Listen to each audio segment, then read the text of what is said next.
The goal for this series is to discover better design strategies to improve the lives of everyone in the public realm. This series also aims to challenge traditional methods of design that no longer serve the public. As you all may know, this series expands on my 2024 presidential theme, Belonging and Beyond, which centers on the crucial aspects of human well-being that improve the physical and social, emotional health and resilience for individuals and communities. I'd like to thank the AIA Cultural Facilities Committee and Anne-Marie Baranowski for their effort in making this series a success. This would also not be possible without the support of our wonderful sponsors, who are UAP and the President's Circle at the lead sponsor level, the France Mayor of Munich, my own firm, Gregory Switzer Architecture, PC, at the sponsor level, and our supporters, DLR Group and Sherpa Construction and Consulting. With that, I'd like to welcome Mr. Peter Zussman forward, and he will continue the program for tonight. Again, welcome to the Center for Architecture.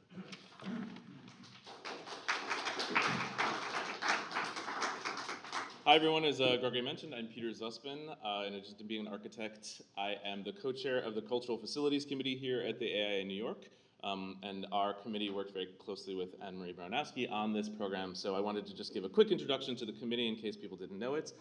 The committee is generally really focused on the relationship between human cultural production, the city, space, and humanity, and how this all kind of works together, both from the role of architects practicing in that space, but as well as the larger cultural public.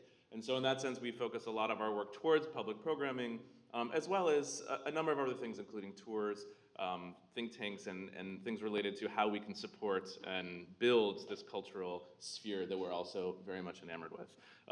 The committee meets on once a month on the second Monday of every month. So we welcome, again, architectural practitioners, anybody else to come. We have lots of people from all over the place. So please join us either physically in person here or digitally as well. So feel free to find me afterwards. I'm happy to help orient people to the committee. I think we have some really exciting stuff coming up in the new year. One of which will be a tour of UAP Studio Upstate when we get that scheduled. So please, that will be the concluding program for this 4-part and 2-tour series that Anne-Marie put together. So I will now introduce Anne-Marie Baranowski. We're proud to have her as a member of the Cultural Facilities Committee, and we're so excited for the work that she's done on putting this together. So please give her a warm round of applause.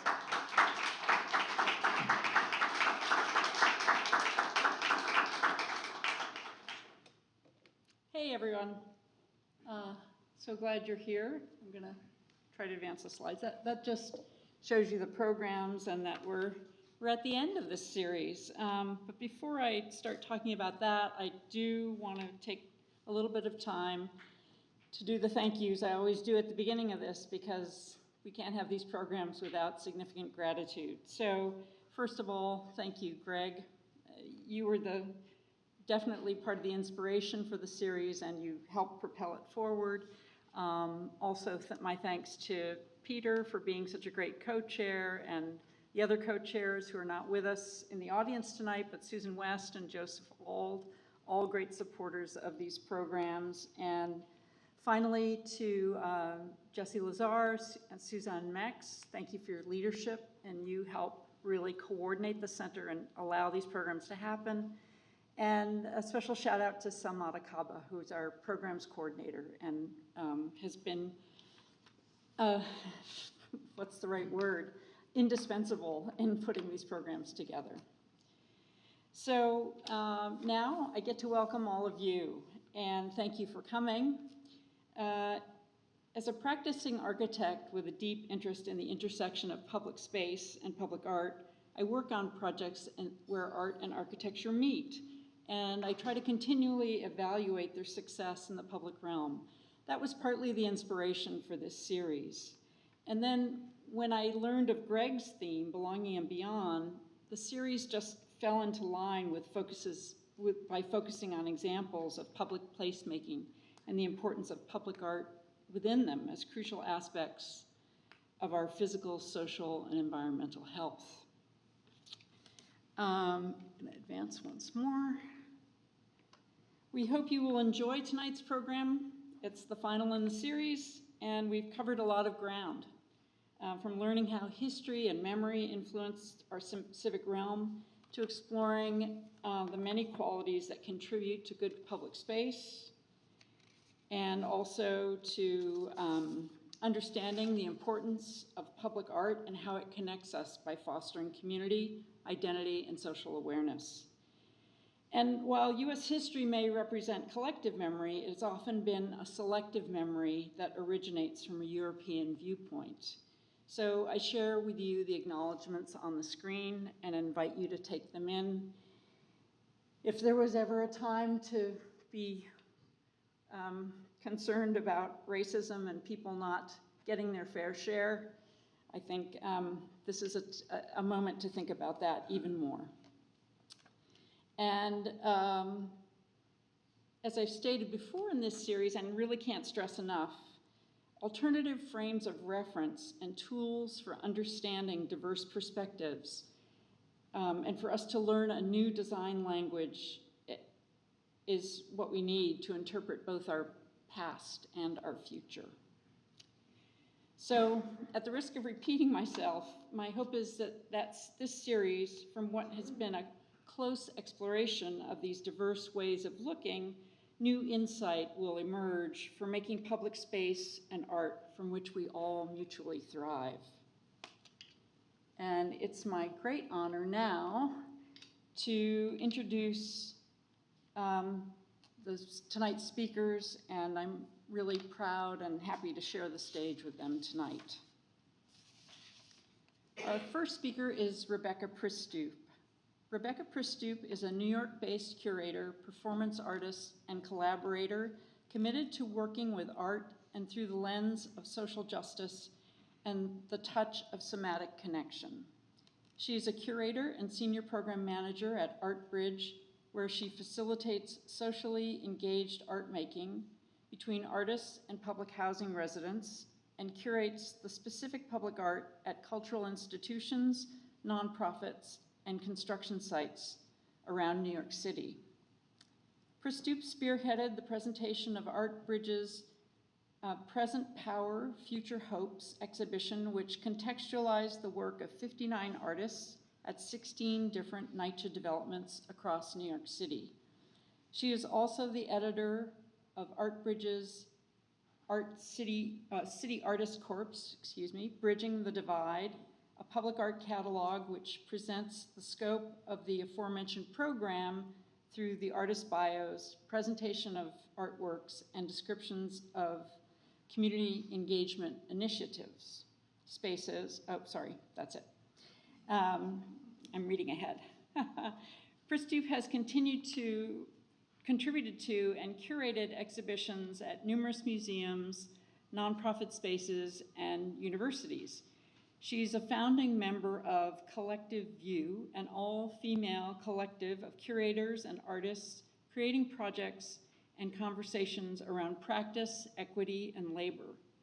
The recipient of a grant from the Foundation of Contemporary Arts and a research award from the Hadassah Brandeis Institute, Pristoop received an MA in art history from NYU's Institute of Fine Arts and a BA in history and dance from Skidmore College. Please warmly welcome Rebecca Pristoop.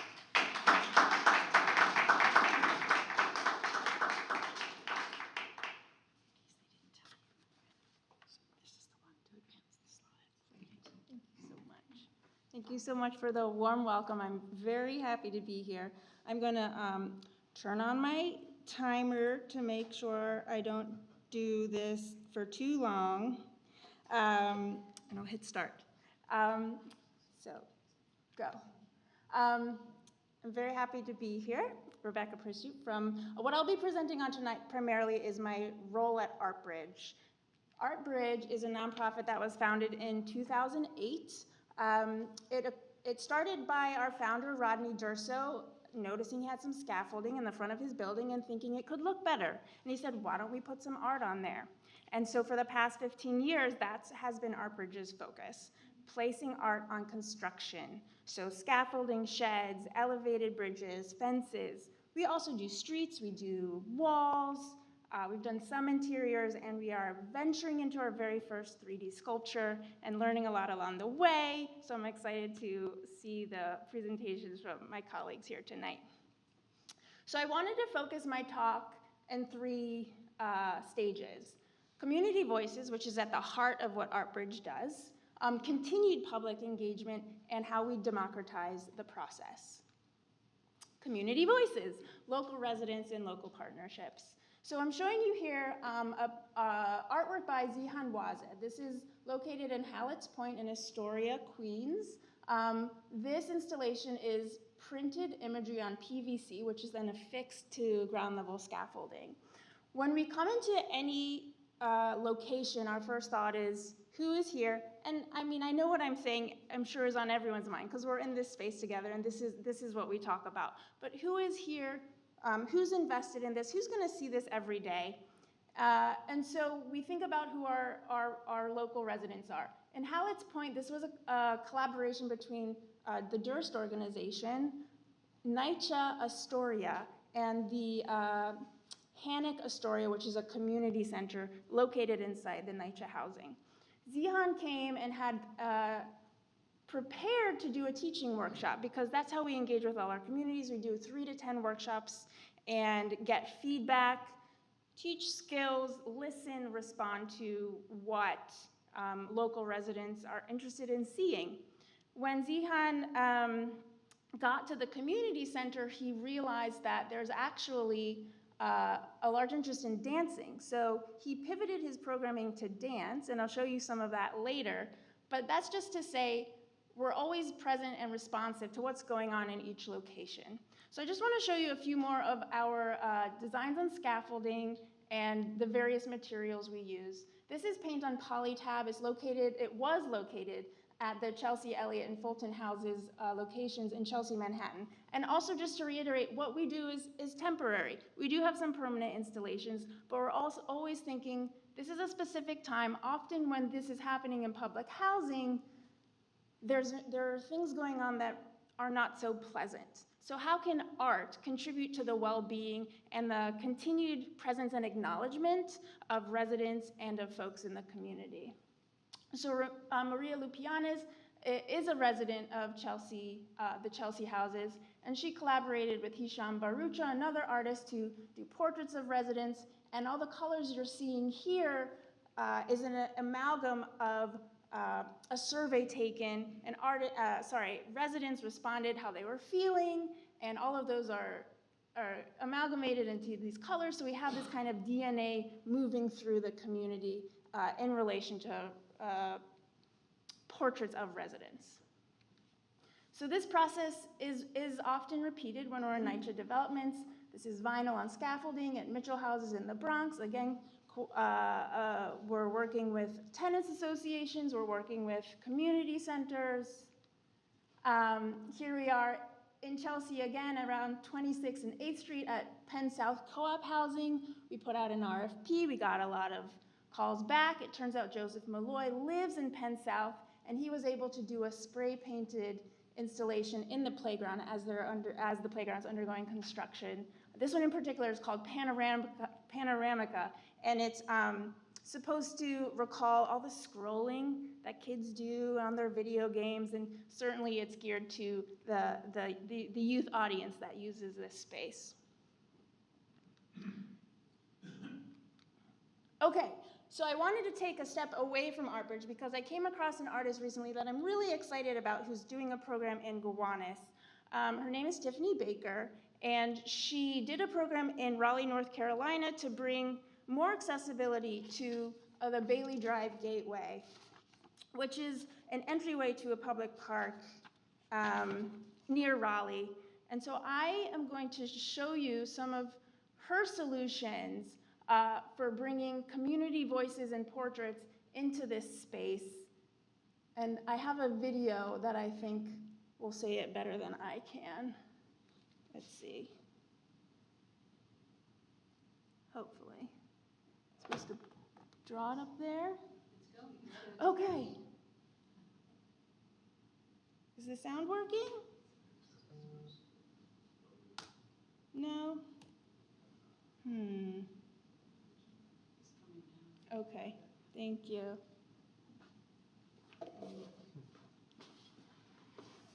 Just need to press it.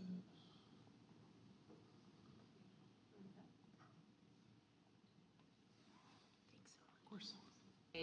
Is to not only highlight the history of Fort Hills and Rochester Heights, but also to reestablish a connection to nature and a public greenway between the two communities.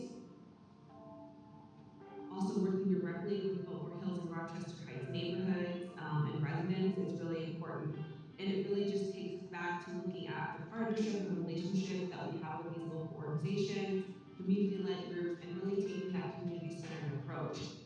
I'm ready, I'm game. Let's do it. Hi, my name is Tiffany Baker. I'm a multimedia artist, mainly working in portraiture, and I'm based out of Brooklyn, New York. I'm creating the temporary art for the Bailey Drive installation.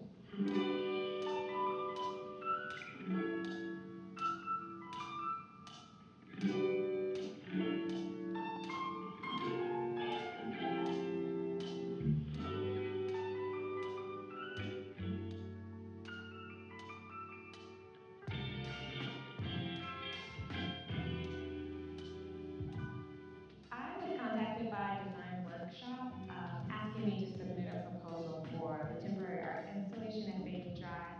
After reading the proposal criteria, I learned that a part of this project, one component was recording oral histories of the residents of the neighborhood, talking about its past. And I was engaged with that aspect of it because I love storytelling, and I thought that this is something that I can sink my teeth into. I actually dreamt the idea. I dreamt the reaction that people would have to the art.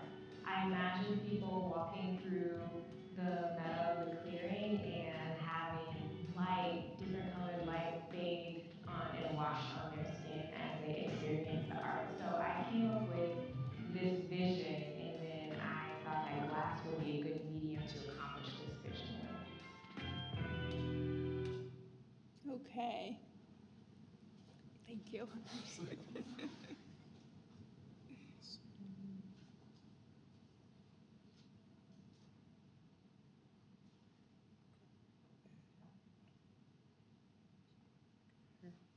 Great, thanks. So I also just wanted to shout out her project, Dear Neighbor, which is taking place in Gowanus as part of the Van Allen Institute's Point of Promise, a multi-year initiative to bring public art and design tools to Gowanus in support of the residents in the neighborhood because of all the significant redevelopment in the area. So she has an opportunity for folks to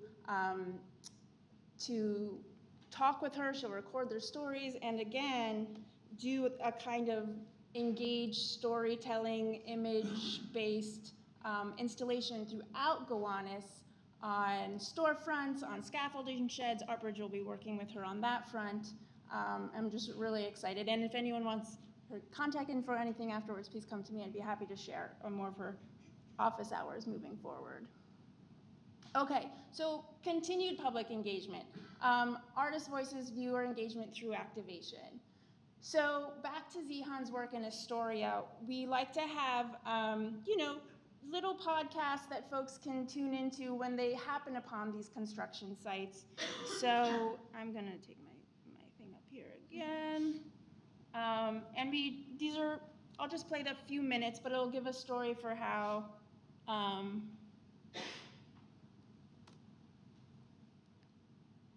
there we go.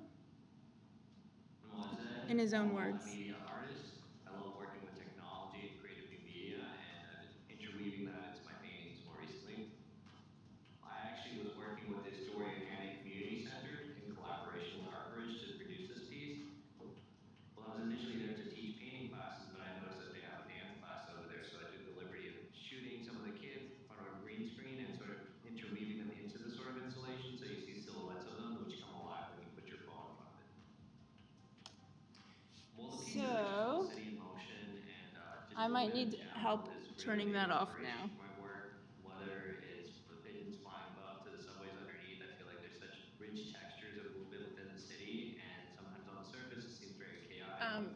Okay, thank you. It all works like clockwork. It's like this fine sort of balance or dance, I guess, that keeps the city moving. Thank you. Of course. I want to incorporate the actual residents in the neighborhood into this sort of mural as well, so they can pick up their silhouettes and see, that they're involved in a way.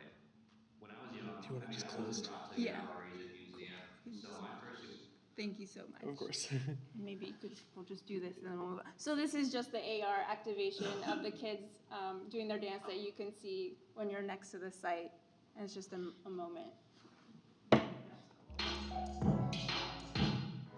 So we have this scattered throughout the mural. Thank you. And that's the end of the multimedia part of my presentation. Thank you so much. And just another example of we have these installs all over the city, primarily in New York, all 5 boroughs. This install at the Battery with Michelle Weinberg, just to close up another instance where you can hear the artist or you can gain more information about the project behind the scaffolding shed, which I'll talk more about now. So obviously, we all use RFPs.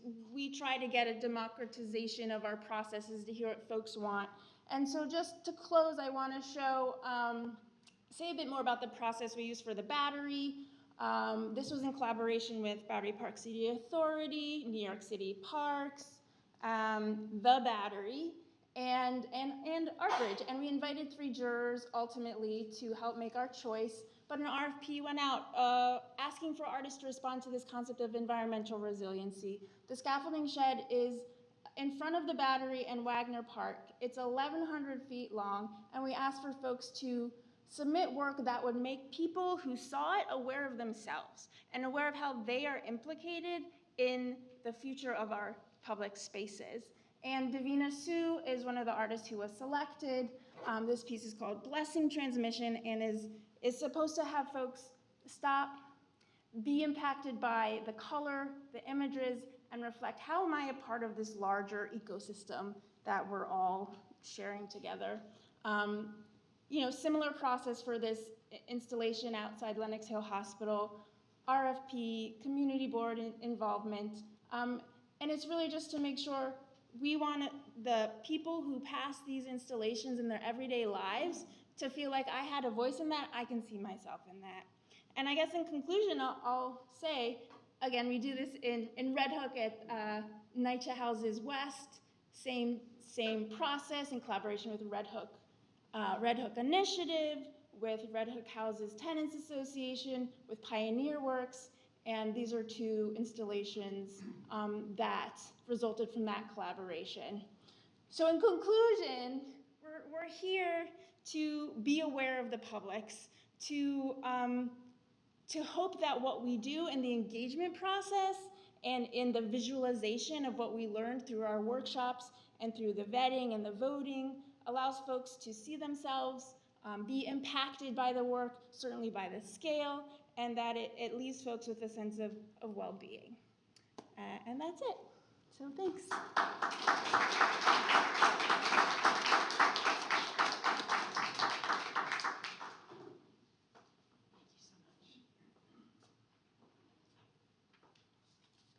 Thanks so much, Rebecca. Our next speaker is Erica Behrens. Erica Behrens is the director in USA and Canada of Franz Mayer of Munich.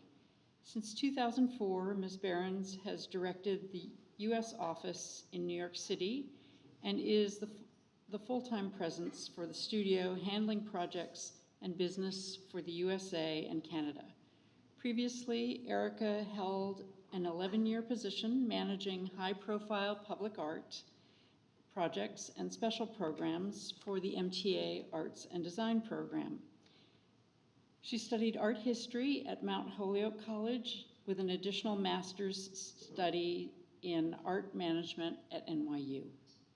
She has decades of experience working with contemporary artists for galleries and museums internationally, including the Museum of Modern Art in New York City. And Ms. Behrens' unique expertise adds exciting dimension to all aspects of the studio's work. She devotes time and energy to individual artists, architects and designers, administrators and consultants with each critical stage of a project and beyond, from the proposal through fabrication and installation phases. With her extensive curatorial background, Ms. Behrens fully provides expert art consulting services along with ongoing technical assistance to all Franz Mayer of Munich's artists and clients. Please warmly welcome Erika Behrens.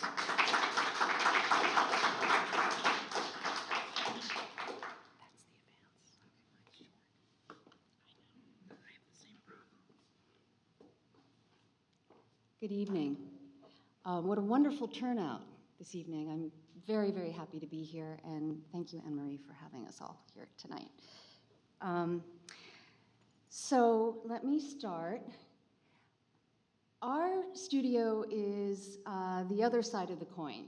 Everything that we create in our studio is pretty much permanent and very much integrated into the urban environment, within architecture, within our landscape, within environments that we experience and that audiences experience as they walk through space, as they work in space, as they live in space.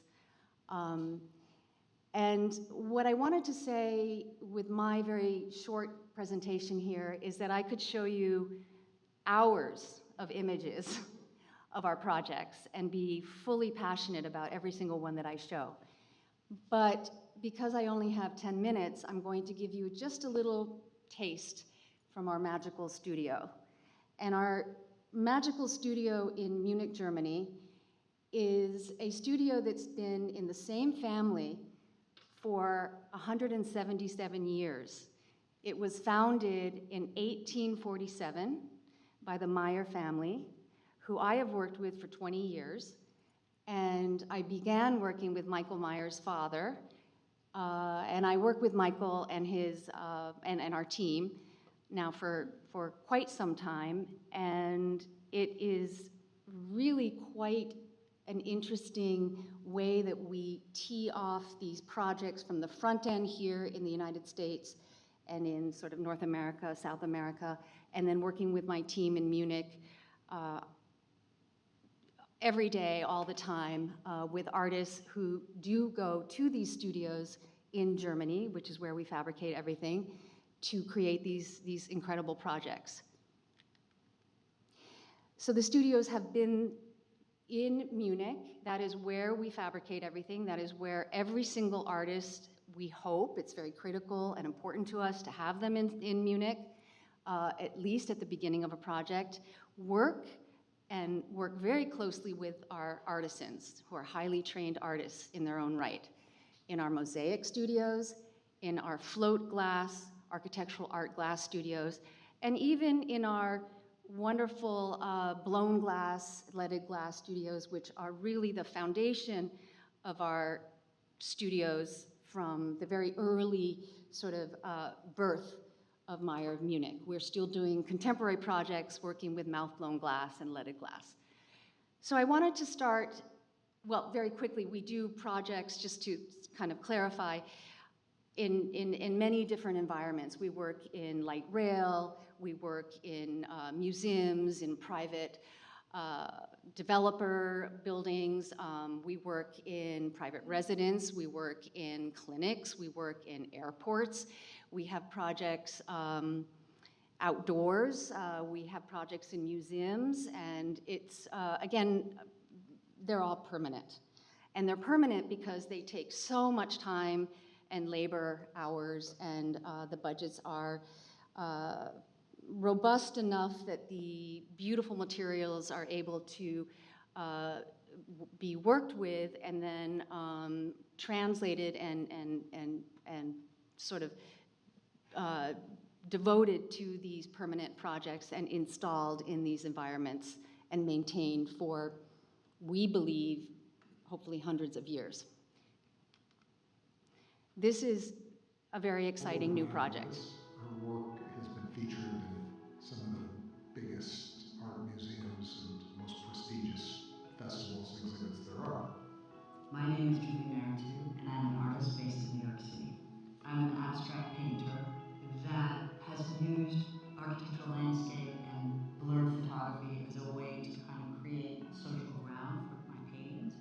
Chicago was kind of this Renaissance city for me, and I think that's the city where I really fell in love with painting.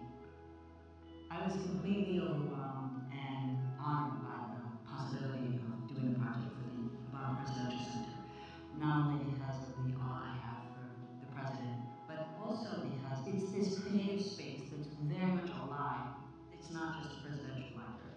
There's an ambition to this project that is similar to the ambition of his presidency. It's a cultural center for young activists and artists, a living, breathing kind of institution of future. So for her to be a part of what we hope will be a transformative institution, I think it's a wonderful opportunity for us to bring art to that community, but also it's a great opportunity for her to circle back to what helped inspire her in the first place.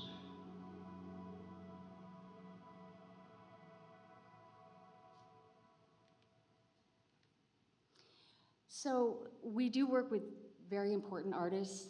We work with incredibly important and big architects and big projects like the one we just saw with Julie Meritu. But I will say that my work very much is focused on researching, meeting, traveling, speaking to many, many emerging artists who have never received projects like this, or even have never had their first project that sometimes are larger projects than even more established artists receive when they're partnered with a studio like ours. But I want to now just sort of touch upon a number of projects, sort of a spectrum, if you will, to give you a sense of the kinds of things that we do. And every single project we create is completely unique and very much the vision of the artist. So about 40 years ago, we worked in Saudi Arabia, and we worked with Fry Auto. We created something that was quite extraordinary because it was a highly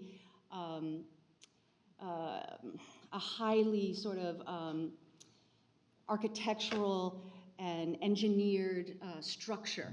And it was done in the outdoors.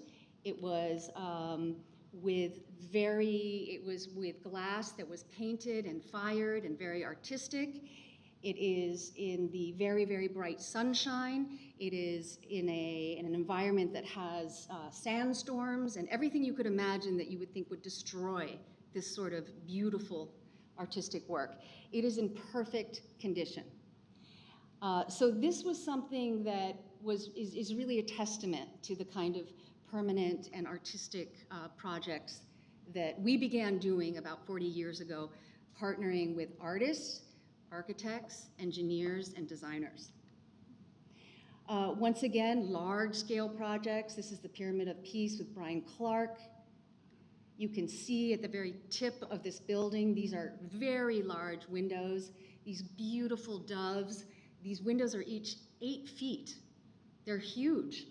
And you know, the light comes in, the translucent and the transparent colors, bringing beautiful animation and movement in the upper sort of areas for reception.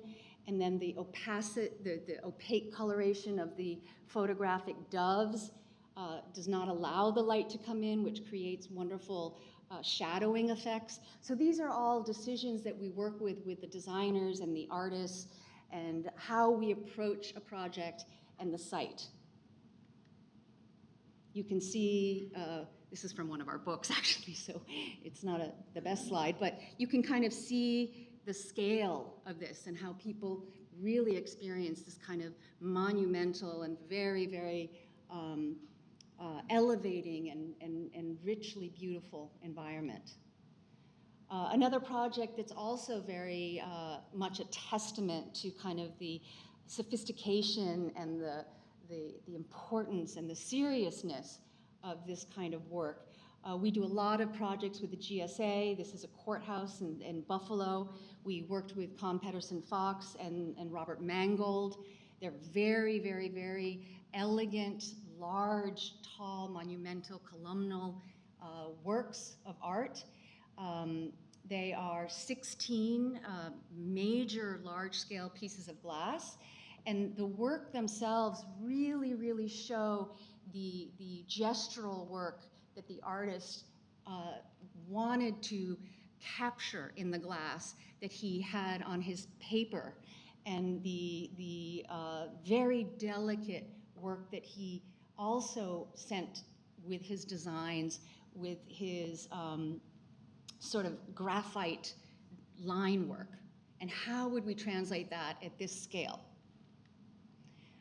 Playing off sort of our wonderful, again, the beginnings of Meyer of Munich, and having an artist like Shirazeh Hushiari, an Iranian artist who's actually a conceptual artist, and having an environment like this and a project like this where she's given something at, in St. Martin in the Fields, this absolutely unbelievable environment, and being able to work in our leaded and mouth-blown glass studio to create this riff of this window, which is really quite alluring and just seductive.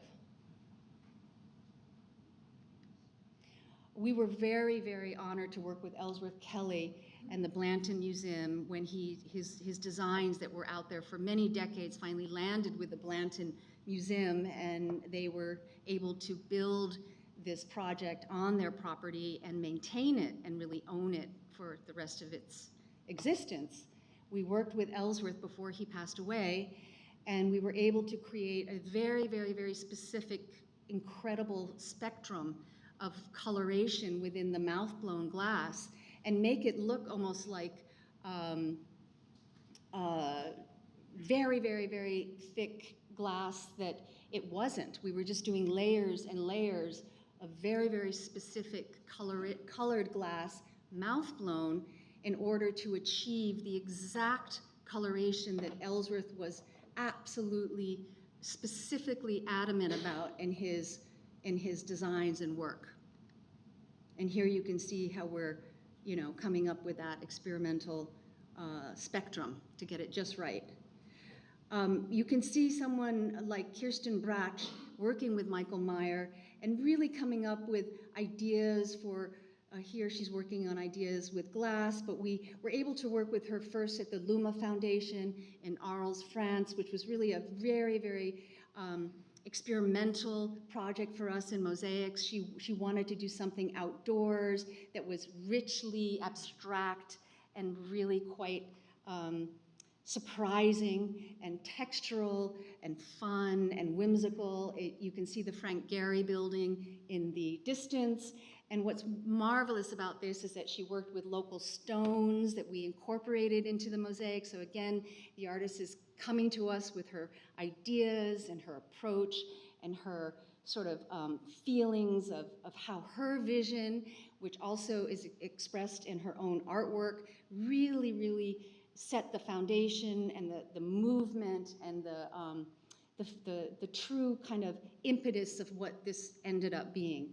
And you can see this work moving now into the interior space of the cafe. And what's wonderful, I was there in Munich when Kirsten just literally was just playing with materials, grabbing, holding, setting, looking at how things felt next to one another. So this experimentation and the new language of materials is what's so exciting, I think, for artists, whether you're a painter, a photographer, a conceptual artist, have this time to really experiment in the studio.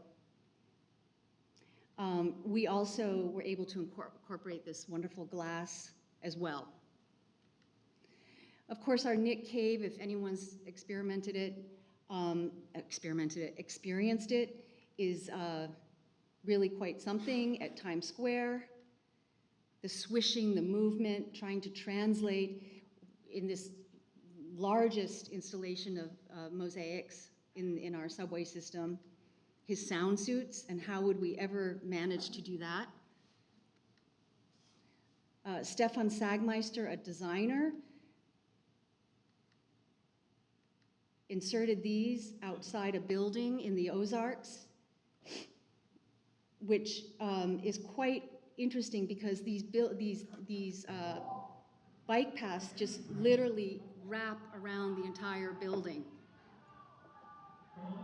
And so these are inserted into the bike paths. And then there's Kiki Smith, of course, at Long Island Railroad, and someone so special and so poetic like Kiki Smith, a completely different language and sensibility in this mosaic project, bringing the Long Island Railroad sort of nature and connection to the urban Grand Central Terminal in these 5 murals using many different materials, mosaics, stone. And I'm just going to end with what's coming up. Turkeys. Thank you.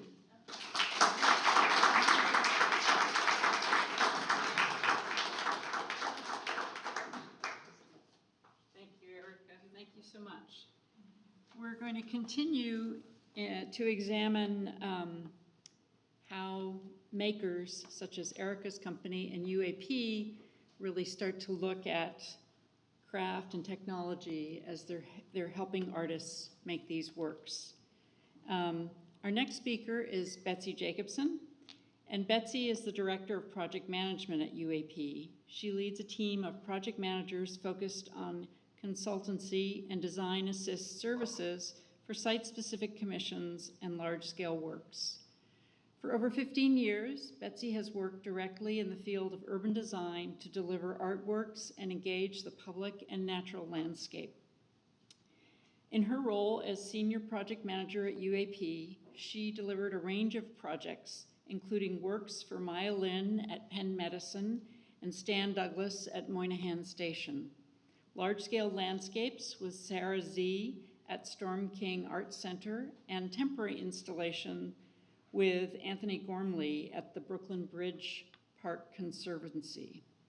She has also overseen the fabrication of edition sculptures by Klaus Oldenburg, Shazia Sikander, and Kehenda Wiley for gallery shows and private collections.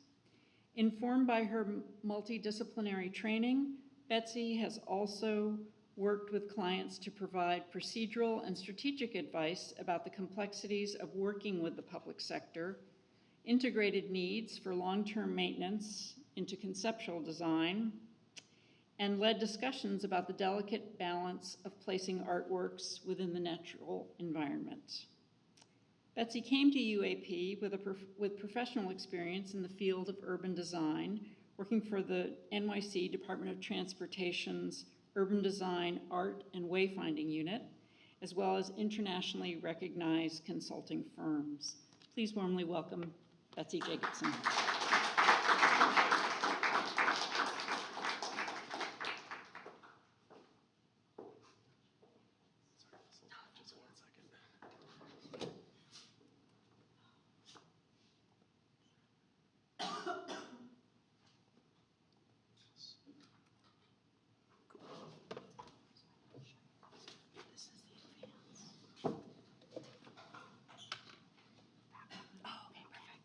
Thank you. Wow. As a project manager, I'm usually not the one in front of a crowd, so this is a huge honor. Thank you. UAP, for those of you that don't know, it stands for Urban Art Projects. It also refers to UFOs, so just want to clarify that. We are makers, so we will partner with artists to fabricate, design, sculpture, as well as really large-scale public art projects. We do that in a couple of different ways. We have a curatorial department. We have a large group of designers, engineers we partner with. We also have a large fabrication workshop. And occasionally we will work on preservation and restoration of works that we have built along with other works. We're a global company.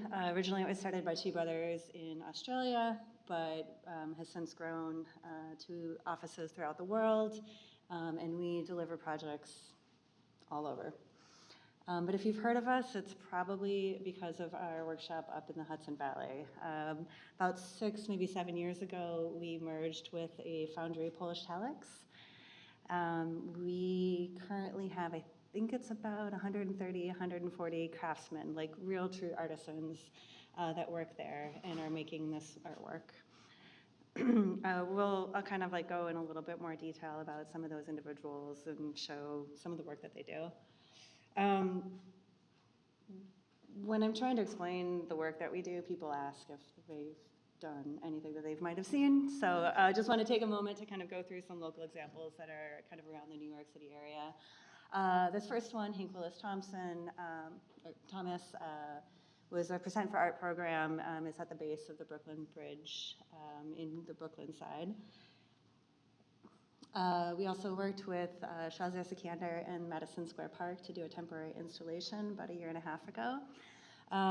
As part of the installation in the park, there was a secondary piece that went on top of the appellate courthouse, and that is still on site and maybe in perpetuity. Currently, we have a temporary art installation that we collaborated with a public art fund for Brooklyn Bridge Park Conservancy. We also designed and fabricated the first permanent installation in over a decade at a park. And then we're involved also with Public Art Fund on a number of different installations at Moynihan Station. This is a sort of 2-part hanging sculpture at Newark Airport, working with Karen Olivier. And then, of course, we also do the Oscars. So not necessarily local, but there's probably a few in New York somewhere. So now kind of going to a little bit more about the prompts for today's discussion, wanting to talk about kind of craft and technology. Thought it might be the most helpful to kind of just walk through a specific project that we have helped deliver and some of the people that are involved in that process. This first one is Dustin Yellen installation in Toronto. He typically works in 2-dimensional forms, and so he had this idea of this crazy story that he wanted to tell, but in a 3-dimensional character. So we started by having him sketch out that story. And through that, then our digital sculptor, Nathan, worked in a program called Form Z to take those drawings and put them into a digital format. And then meet for hours and hours on Zoom with Dustin to make sure that they were getting all the textures and the details right. This then is printed into a material called PMMA. It's a polyurethane resin. What this does is you can burn it out as part of the casting process, and so all of the details that were in that digital model translate into the physical form. You can see here there's a lot of different pieces. So in our wax room, they start to assemble these pieces in numerous ways. And then these are some photos of what's called gating. This is the strategy of trying to bring the metal into the sculpture, sort of at like uniform locations. So the metal stays at a consistent temperature. It prevents breakage and cracks.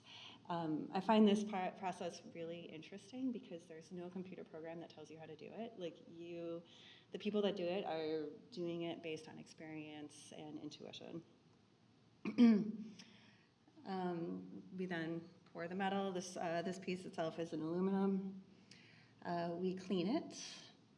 And then we start to do pre-finishing. So all of those gatings, they leave a little mark on the metal, so we have to remove that add back in some of the detail and the texture that otherwise wouldn't have been there. And this is a great example of a pretty complex assembly process. The casting was over 100 separate pieces. So there was a lot of kind of back and forth with the digital team about how to bring that all back together. Insun is one of our lead fabricators and finishers. She's been working in the foundry world for over 40 years, and she talks about this as being one of her favorite projects that she's worked on. And just wanted to end showing the artist, and just, this is such a unique sculpture. It looks like a person when you are standing far away, and when you come and you look more closely, you just start to get lost in this world. So another one of the prompts for today was just thinking about data and metrics in the public art. We're, as a company, trying to do a couple of things. One is what we're coining Public Art 360. This is working with Griffith University in Australia to think about how do we start to put qualitative and quantitative metrics to the impact that public art has in our cities. Typically what we're finding traditionally is most of the metrics are related to economic benefits, but there's a lot more that we all intuitively know, and so how do we start to celebrate that? Another thing we are doing is using certain projects to test out the carbon impact that the artwork has. We're doing this for a couple of reasons. One is it helps an artist or a client consider potential carbon, blanking on the word, but it helps them through their process. It also helps us to make some decisions. So when we're looking globally at where we want to fabricate something, we can start to look at transportation costs, where is the material coming from. We're also starting to recycle a lot of waste material, and we'll work with artists to think about sourcing different types of material if that's available to them. And new directions. We get to work with incredible clients, and so they are the ones that ultimately introduce us to sort of some of the new trends. Just to highlight one of the projects that I had found really personally interesting, we were brought on by it's a nonprofit studio called Monument Labs. They're based out of Philly.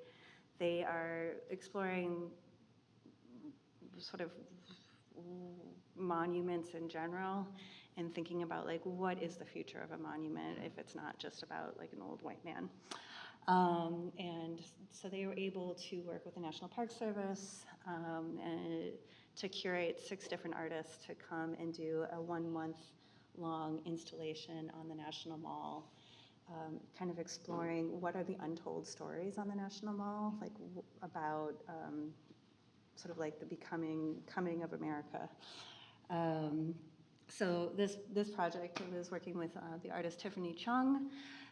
She explored, this was her first 3-dimensional piece. So it's a common theme with a lot of the work that we do. She had created a vector map looking at the immigration paths from the Vietnam War across the globe. And so when we started this project, this is what we had. And we knew in general a location in the mall. They wanted to have it close to the My Lin's Vietnam Memorial, and we had a budget. So starting with that, we looked at what is the appropriate size and location to ensure that this would be visible to anyone walking by. And then we began testing a lot of different materials. We didn't have a lot of time, so we were thinking about how could we work quickly and be able to source a ton of rope and a ton of other material. So we ended up developing these, what were in essence city markers, but kind of denoted these major locations where the immigrant paths brought people, and then in our studio workshop in the Hudson Valley, then kind of created these templates where the ropes could come in and be attached on site. When we first started conceiving of this project, we thought we would be able to use augmented reality to help site everything on site, but then we realized that the National Mall actually doesn't have Wi-Fi. So we had to go a little bit more old school and create kind of a gridded pattern. So to get the outlines of the continents, we had to do more traditional templating. And then, of course, make changes on site due to site conditions. And this is just a close-up of sort of the different colors show different path or different ways of travel.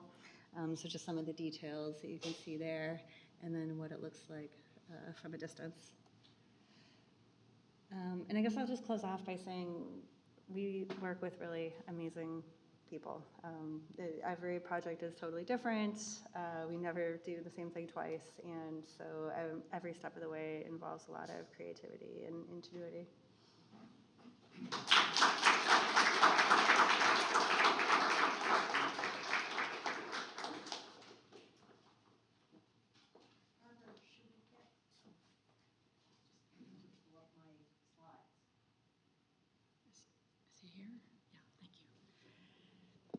Thank you. Thank you, Betsy. And you're at the ready? Okay, great. So bearing with us for our working with technology tonight. Tonight's final speaker is Janet Eckelman. Artist Janet Eckelman defies categorization. She creates billowing sculpture engineered to the scale of buildings, choreographed by wind and light, that shifts from being an object you look at to a living environment you can get lost in. Her work crosses disciplinary boundaries from fine art, architecture, and urban design to material science, computer science, and structural and aeronautical engineering. Using unlikely materials from fishnet to atomized water particles, Eckelman combines ancient craft and original computational design software to create artworks that have become focal points for urban life on 5 continents. Recipient of the Guggenheim Fellowship, Harvard Loeb Fellowship, Aspen Institute Henry Crown Fellowship, and Fulbright Lectureship, Eckelman was named an Architectural Digest Innovator for changing the very essence of urban spaces. Her TED Talk, Taking Imagination Seriously, has been translated into 35 languages with more than 2 million views. Oprah ranked Eckelman's work #1 on her list of things that make you go wow, or say wow, excuse me. Eckelman recently received the Smithsonian American Ingenuity Award in Visual Arts, honoring the greatest innovators in America today. I can think of no one better to be the final speaker of our series than Janet Eckelman. Please welcome Janet. Thank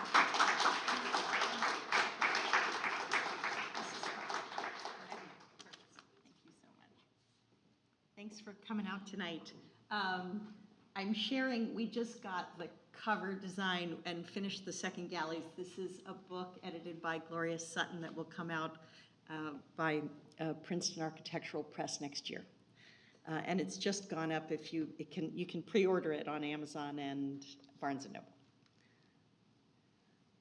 So usually I'm here to talk about the ideas and the conceptual content of my work, but today I'm going to bring you behind the scenes because our topic today is innovation and technology that leads to craft and craftsmanship in the city.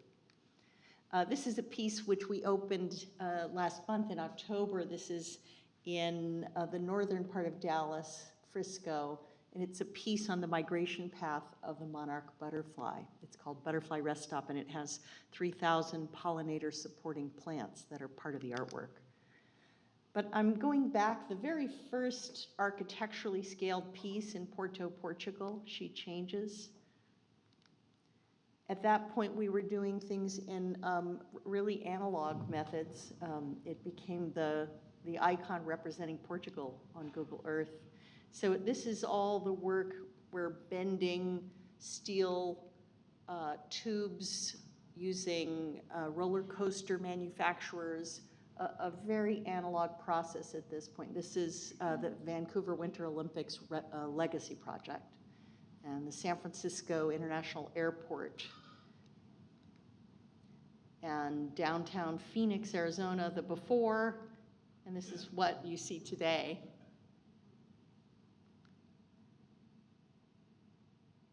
Just give you a sense of the physical craftsmanship and materiality of the work.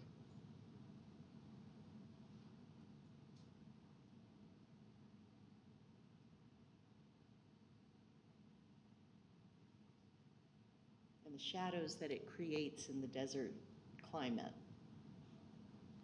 And at night, the projected LED colors of light change over the course of 365 days. So the winter is different than the summer. Each day is different. And then in 2010, when invited to do the Biennial of the Americas Commission about interconnectedness of nations, it was the first time I started working with digital content. This is a NOAA map of the wave heights changing, emanating from an earthquake in Chile across the whole world, and beginning to convert that into physical form in a way that is so light. We started using sort of new advances in material science, fibers that NASA uses in space to tether the Mars rover. They're 15 times stronger than steel, pound for pound, and so by beginning to use this lightweight fiber, I could make works that are so light that they can literally lace into the fabric of the city. That was Sydney, Australia. This is Amsterdam, where there are 400-year-old buildings on one side of the Amstel River. Singapore, Prague, Shanghai, Santiago, Chile, Montreal, you can see from day to night, really transforming public spaces with very little embedded energy. It's a very lightweight way to transform space with color and light. This is Hong Kong, the Peninsula Hotel for Art Basel. This is Munich. This is the Odeonsplatz, a very heavy history where Adolf Hitler staged the beer push, and my German curator said, we're changing and creating a new history now. Bringing people together, live music every night, and this became a global project in more than 20 cities, 5 continents. This is a permanent work in that series in Korea, South Korea, and continuing to work with this kind of idea of interconnectedness using data sets. So we're creating our own computer software tools, and this is the output as an OBJ file, and then this is the built, crafted outcome. There's a close-up. And this is, you can see this right now. It's on display at the Smithsonian American Art Museum at the Renwick Gallery. And here you can see, as you come in, you can lie down on the carpet, which I created. It's a printed carpet that is a topographic map of the sculptural form, and the walls are projected shadows in color that slowly change and move. So it takes 30 minutes to see that, and this is sort of behind the scenes of how I'm designing the carpet, and sort of the surprises, like having Michelle Obama share it, and sort of the whole phenomena. This was pretty early of visitors capturing their own images, sharing how they feel through Instagram and other tools. And that project evolving. This is London, Oxford Circus. You can see we got the mayor to shut down Oxford and Regent Street, the busiest intersection in London. And because there were so many people, they made the tube station exit only to prevent trampling, because people started lying down on the streets, like literally taking the streets back. One man told me he started to cry. He came out of the subway expecting to be bombarded with the commercialism that he is always bombarded with, and then to instead, you know, encounter this was moving. This is my team up on the roof. We are doing projection mapping in real time. In this case, we invited members of the public using their mobile phones to select the color that expressed their mood at that particular moment, and we're calculating it in real time by percentages, so it's sort of a democracy made visible. This is the Plaza Mayor in Madrid, Spain. In Dubai, the Burj Khalifa became our site. Our lead engineer, my lead engineer, is the lead engineer of the Burj Khalifa, Bill Baker. This is Vienna, the museum quarter, where it's a historic, this was the Habsburg stables, and as a historically protected building, we couldn't change anything, so we removed, we temporarily lifted the terracotta tiles, let our cables run through, all made of fiber, and then just used ballast, just stacked rented concrete blocks that after the installation was finished could be returned with no injury of any kind to the historic architecture.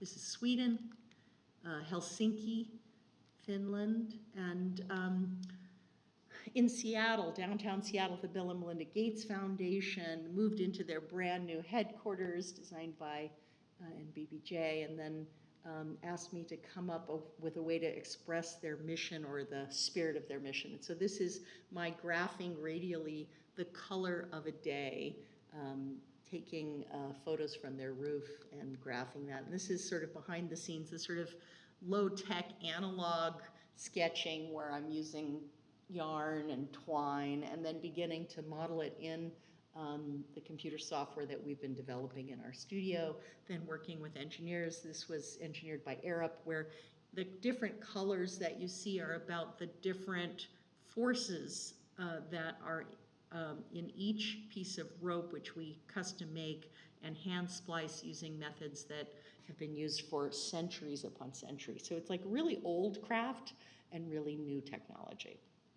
And we don't want to waste any material. So the thickness of each twine or rope is custom made to the thickness that is required. So when you look at it, you feel the forces.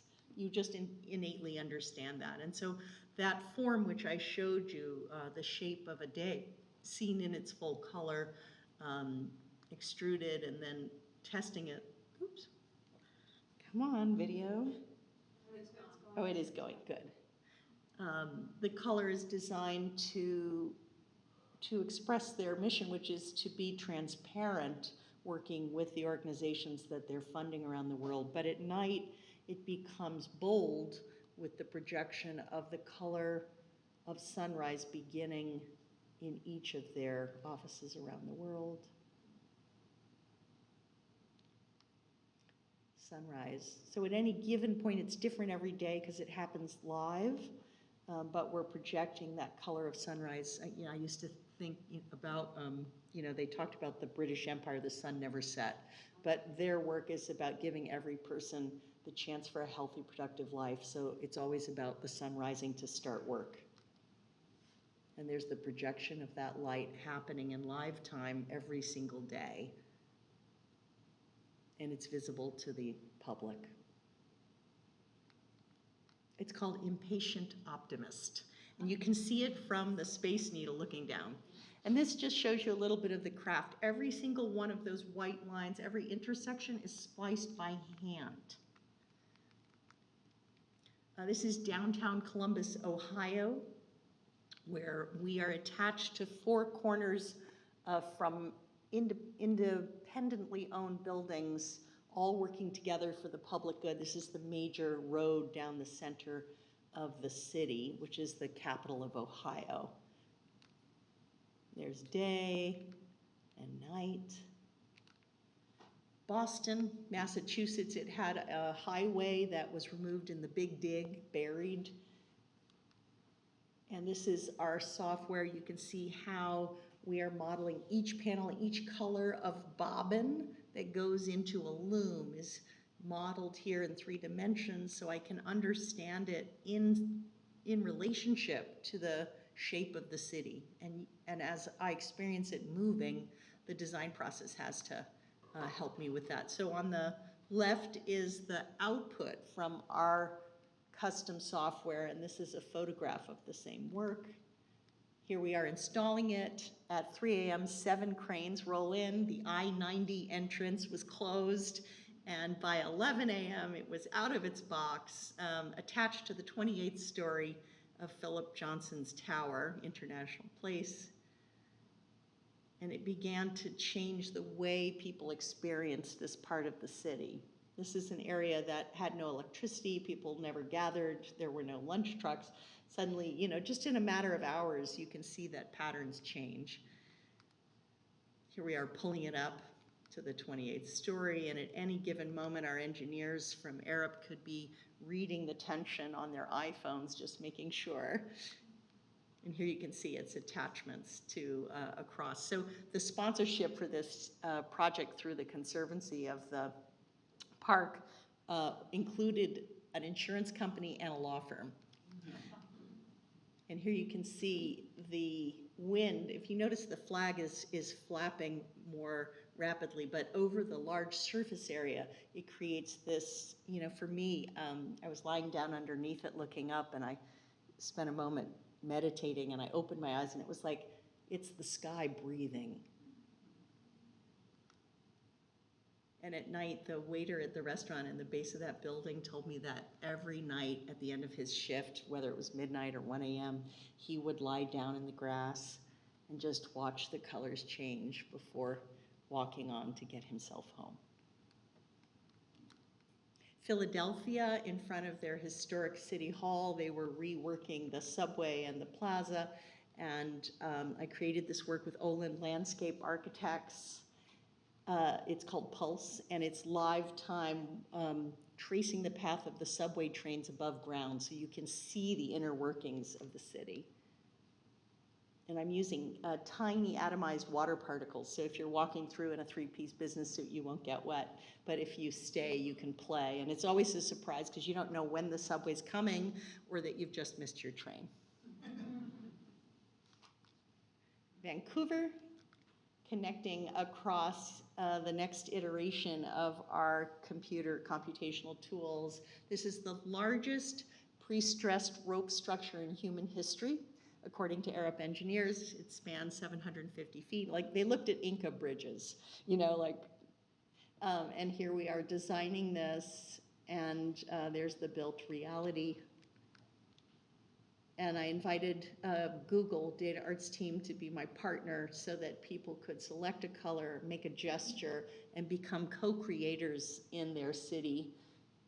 Here, what was exciting for me is that it was simultaneously a virtual space and a physical space. The coast of Florida at St. Petersburg, this was the site of the swim-ins that led to the National Supreme Court ruling that integrated all municipal beaches and pools, but the history was completely hidden. So I made a 600-foot marker called Bending Arc. And this is a little bit of the technology, and there you can see it.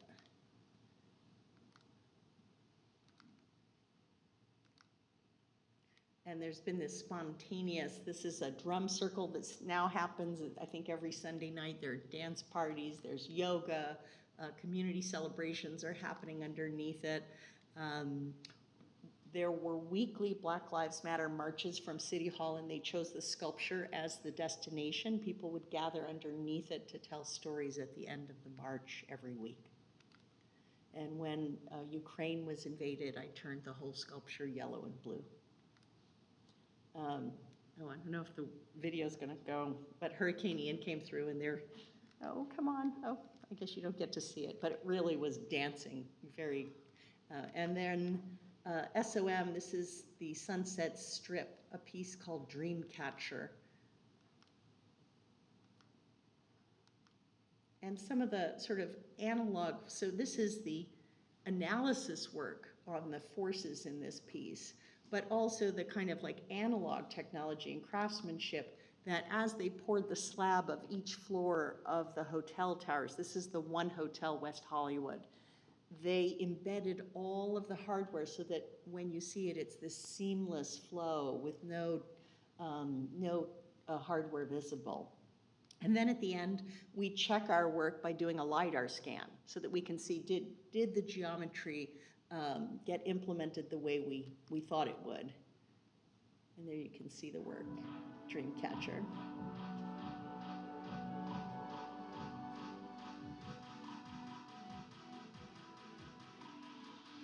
So that's the last project, and I'll just close by sharing that I'm doing experimental work with dance and inviting live human beings to move and shape the work, and we have a premiere in February at the McCarter Theater in Princeton. And we might be able to close with the video. There you go. I think this is less than a minute. This is with choreographer Rebecca Leshier.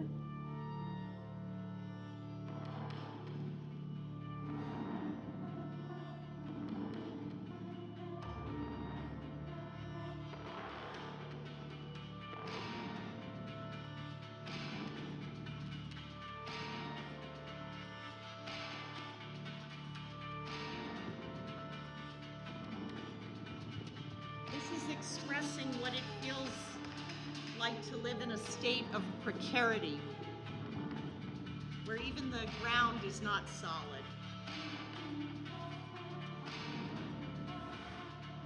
And every time we make a move, we affect others and they affect us.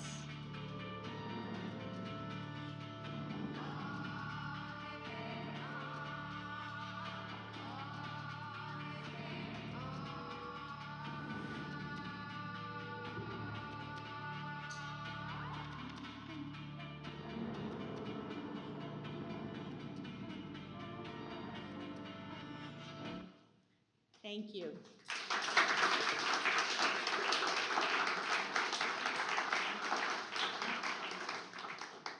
Team sport. Team sport. We have about 20 minutes, so I'm going to invite the panelists to the dais, so to speak.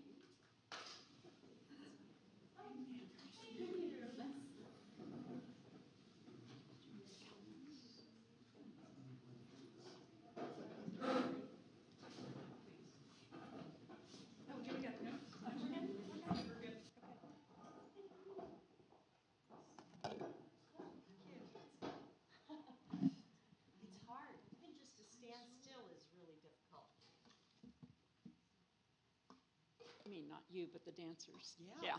Yeah. Okay.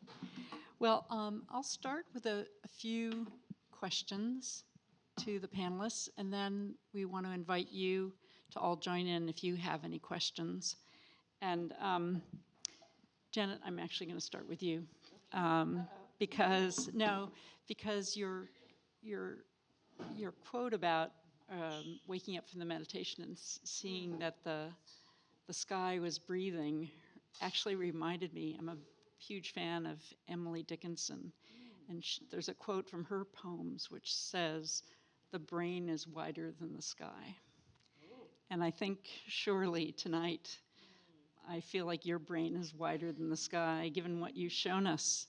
But I would like to ask you to share with the audience how this all started. I happen to know because I saw the TED Talk, but I think they would really appreciate that based on how far you've come. Sure. Do I hold this? Okay. I was originally a painter. Well, I was the person who applied to 7 art schools and was rejected by all of them. So I had to figure out a way to become an artist, and finding different kinds of teachers, and craft methods became my teachers. I apprenticed myself to artisans, and I was painting using batik methods and weaving methods as my, I did ikat in my canvases. So I was doing that for about 10 years when I applied to go on a Fulbright to India to teach painting and to study textile methods. And the U.S. Embassy booked exhibition spaces around the country. They thought I was going to bring the paintings with me, but of course, anybody who knows an artist, it's all an excuse to discover some new body of work. And I shipped all of my special paints and my custom-made brushes through the diplomatic pouch, and I arrive and I'm waiting, and we were only 8 weeks until the show was set to open, and they urgently asked for the image for the invitation, and I hadn't made any work. So at that point, I realized it was time for a plan B, and I was in a fishing village, and at first, it's very famous for casting bronze using wax methods, which we saw in Erica's presentation.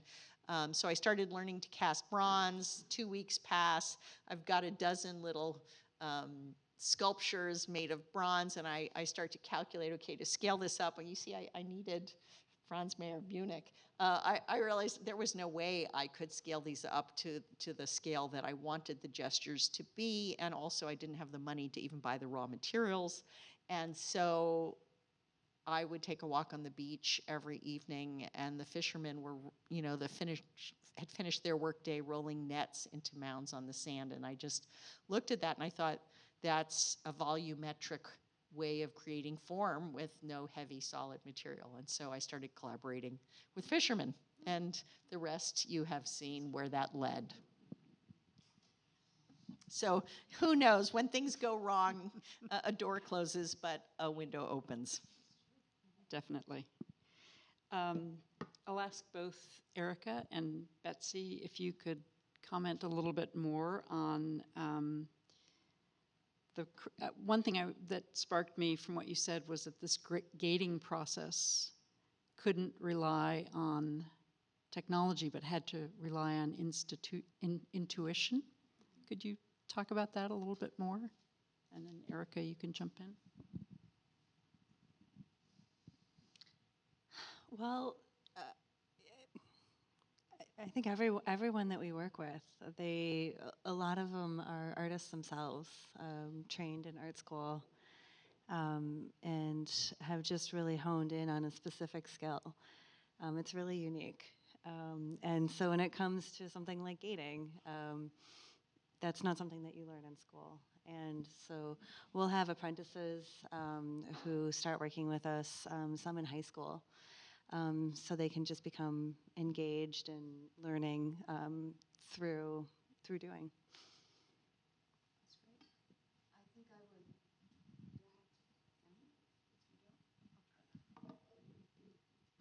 I think similarly in our studios, and I will use the example of the Mosaic Studio, if an artist is coming with designs and their ideas for how to translate into a mosaic. For example, when I showed you very briefly Nick Cave, for example, or any artist who has never worked ever in mosaics, which is really the case of most all of our projects.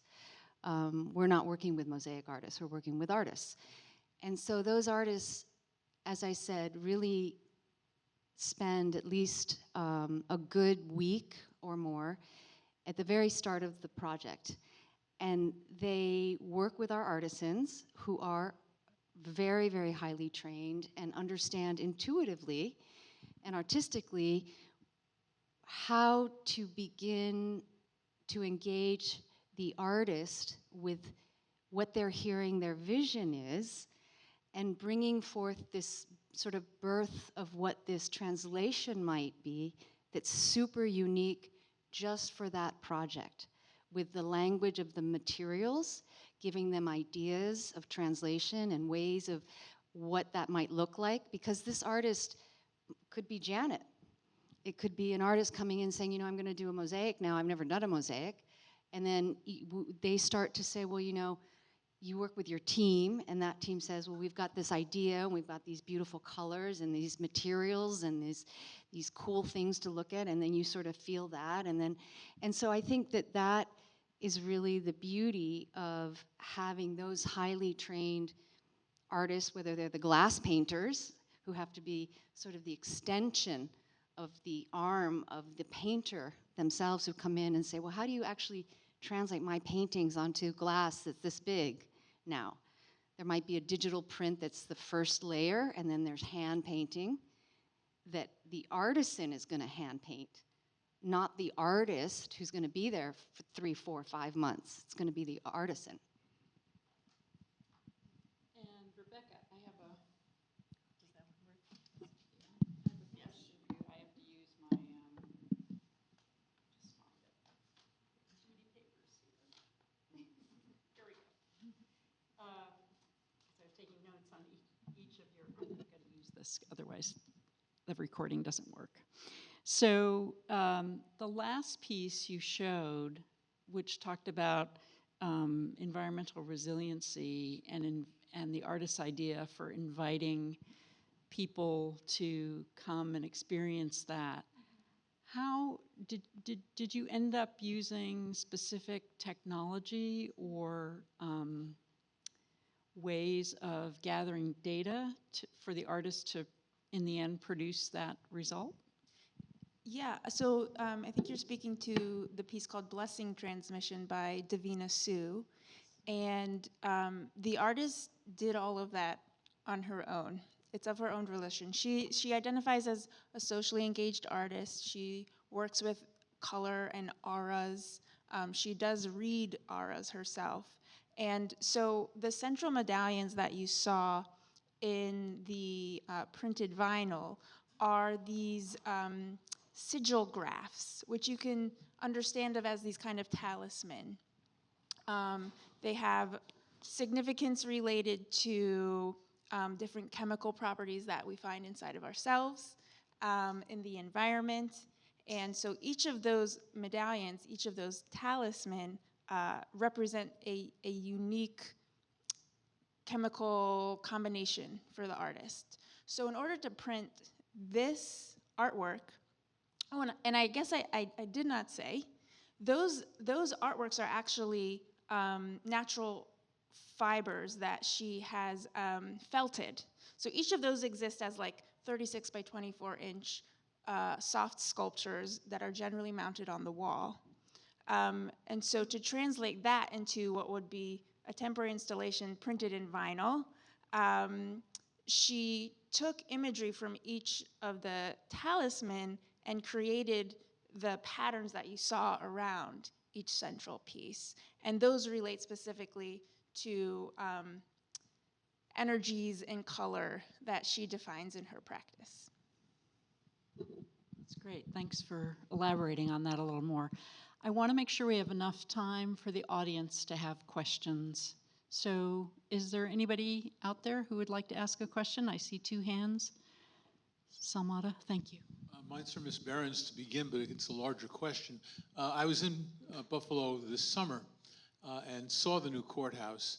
One of the things that I had been told was that the federal government, for security reasons, has to have even the glass examined for being shatterproof in case it's bombed or something like that. And I'm wondering if such considerations, how they're dealt with in a glassworks, such that they can meet what the federal standards are and still have the artistic merit that goes with it. And the larger question is, you have, all of you have demonstrated a series of soft sculptures in a sense. And are there questions of security or other matters or special regulations pertaining to things for its durability that apply?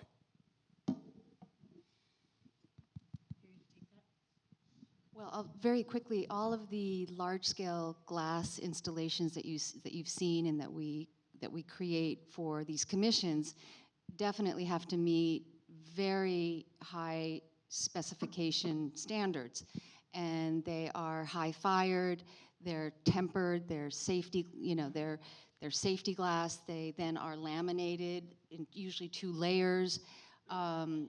We absolutely incorporate our architecture, our art glass projects, especially in airports and courthouses and all of these areas that are sort of, blast proof, earthquake proof, all of these things proof. And we purchase the glass before we address the glass with different techniques, and we meet those specifications clearly and absolutely. Yes.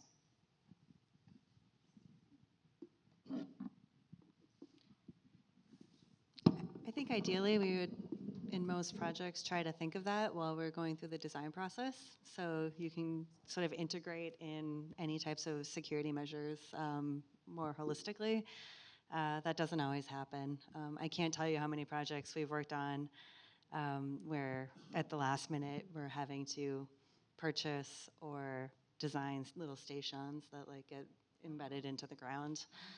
I mean, for many of the temporary works that we've worked on in Brooklyn Bridge Park or Madison Square Park, there is security. Typically, it might be one security guard for a large installation, so it's not really enough to. You really have to rely on like people being good people and respecting the art. And in almost all cases that I've been involved in, that's been respected. Excellent point. Anyone else want to comment before we go to another question? There's another question. Okay. My question's for Janet Eckelman. Hi. So 5 continents, multiple cities. Why not New York? I'd love to work in New York. I was hired and designed a sculpture called Lightship for the seaport, but then it wasn't able to move ahead. So I'm waiting for that opportunity to bring one to New York. I look forward to it. Great question. The best. We are too. Anyone else? Anyone else have any other questions they'd like to present to the artists? Sure. Hello. Some artworks are temporary and some are permanent. And having an art piece that is permanent sometimes takes away or adds value to it. And it's much more challenging to make permanent. What are some challenges, some of the biggest challenges that as artists, makers, and designers you see in making and activating a space to be have a permanent artwork instead of a temporary, as we often see? I am trying to create new models to bring the freshness and embrace of change within a permanent commission. So for example, my work in Greensboro, North Carolina, where we met, the netted sculpture, every 5 years would normally come down to be cleaned, but at that point, we actually recycle it and replace it with a new palette and color. So over the years, the color of the work changes sort of as the generations change. So it is, there are specific guidelines for permanent work, especially things that are bond funded or like in airports, it has to be 20 years, in some instances 25 years. But I've designed the first 100 years for the work to unfold, and that way it's sustainable in that it is recycled. So we need to find ways for new models to bring the freshness of temporary work to permanent commissions. That's an excellent point. Just asking from that, when you actually change something, is material science moving so fast that you could actually be putting up lighter weight, more durable materials than maybe not over 5 years, but over a longer period? That's true with the lighting. The physical materials, we're not changing those, but every 18 months to 2 years, you get double the lumens out of your same budget of LED lights.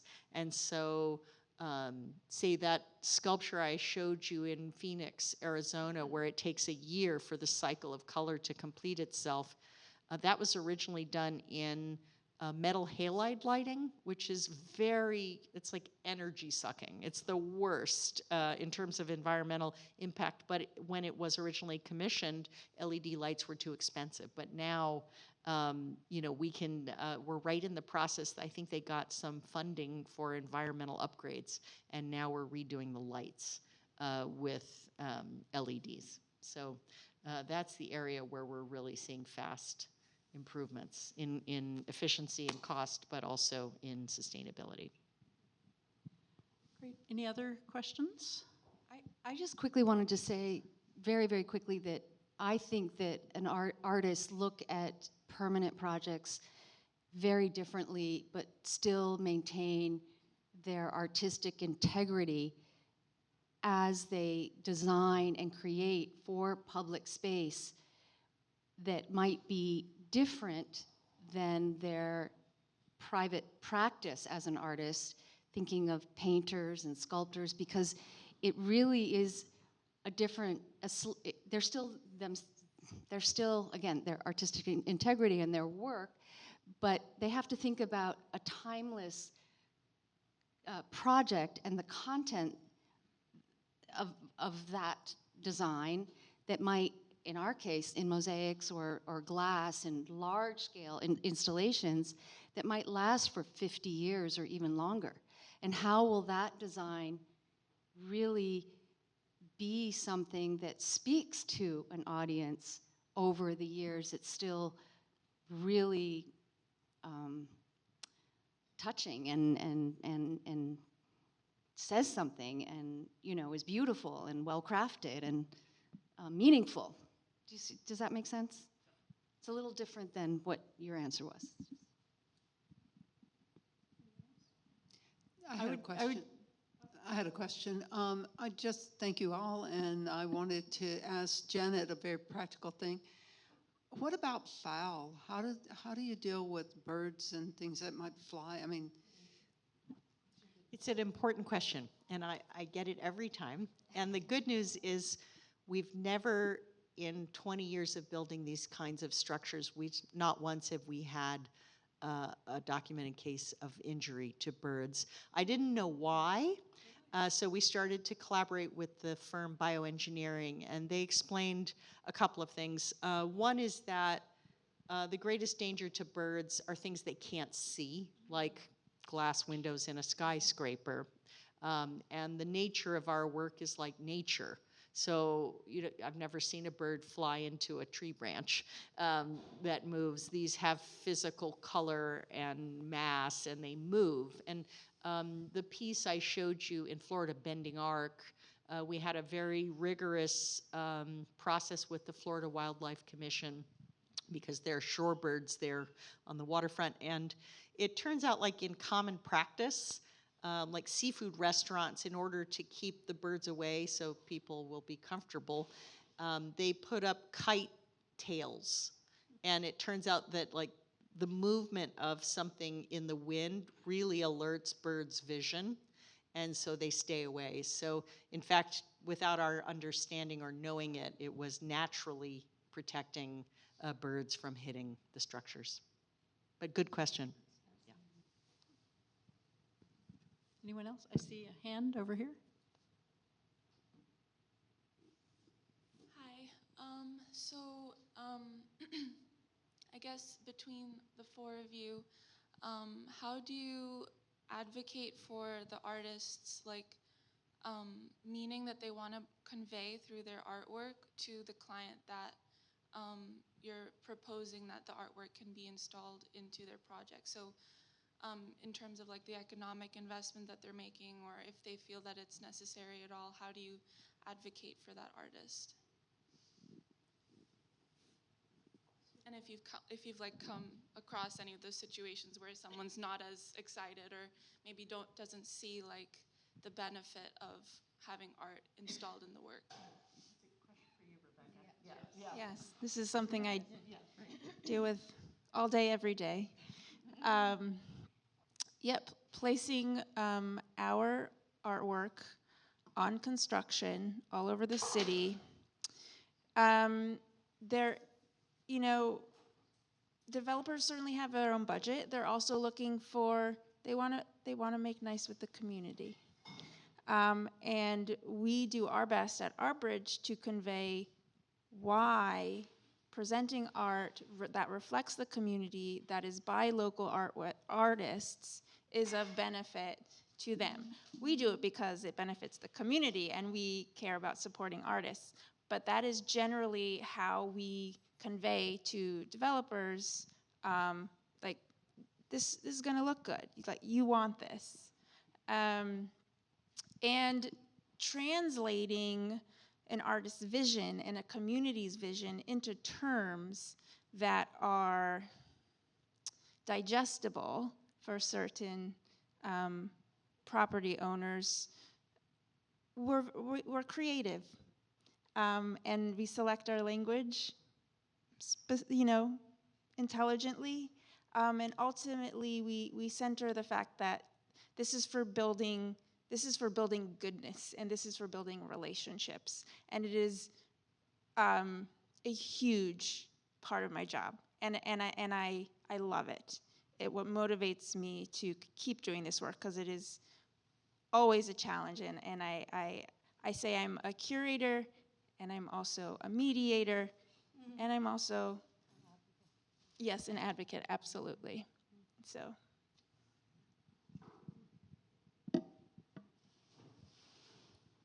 Other questions?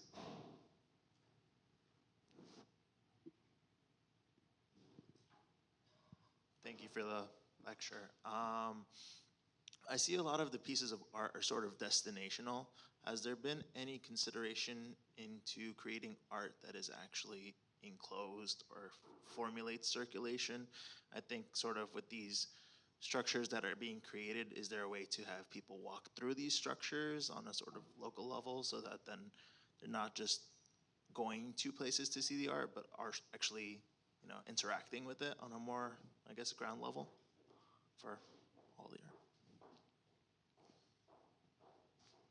I think a number of the projects I shared, people are underneath them, they're lying down in the grass, they're spending time, even interior works like the ones in Washington, D.C. at the Smithsonian, people are lying down, they'll go in for their lunch break. And, so I think that is absolutely something that I'm thinking about, like an immersive experience. I think one of the questions this question that you're asking is actually central to this whole series, in which we began trying to understand how public space and public art interact and what makes those interactions successful. So there are many ways to do that, and certainly it being more immersive is another way to do that.